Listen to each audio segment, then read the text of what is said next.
السلام علیکم سامعین، 16 شعبان المعظم اور 15 فروری ہے۔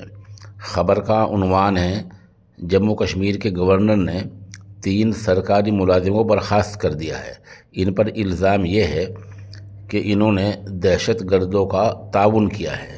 ان ملازموں کی پہچان فردوس بھٹ، نثار احمد خان اور اشرف بھٹ کی شکل میں ہوئی ہے۔ خبر اور تھوڑی تفصیل سنیے۔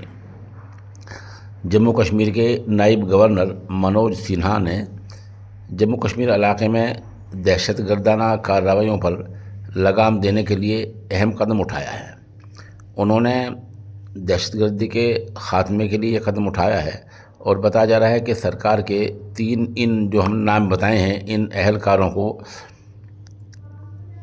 سرکاری ملازموں کو فوراً برخاست کر دیا ہے۔ برخاست کیے گئے ملازموں میں جموں کشمیر پولیس کا ایک کانسٹیبل بھی بتایا جا رہا ہے۔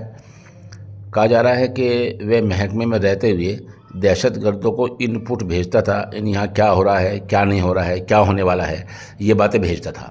جن 2 دیگر ملازموں پر کارروائی ہوئی ہے، ان میں ایک ٹیچر اور دوسرا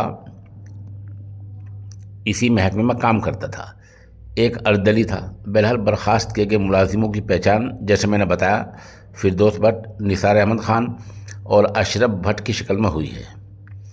نائب گورنر منوج سنہا نے ان سرکاری ملازموں کو برخاست کرنے کا فیصلہ سیکورٹی جائزے کی ایک میٹنگ میں لیا گیا ہے، اور اس میٹنگ میں نائب گورنر کے ساتھ ساتھ پولیس اور خفیہ ایجنسیوں کے اعلیٰ افسران موجود رہے ہیں۔ ان کی رپورٹ پر اور ان کے صلاح و مشورے کے بعد یہ برخاستگی کی گئی ہے۔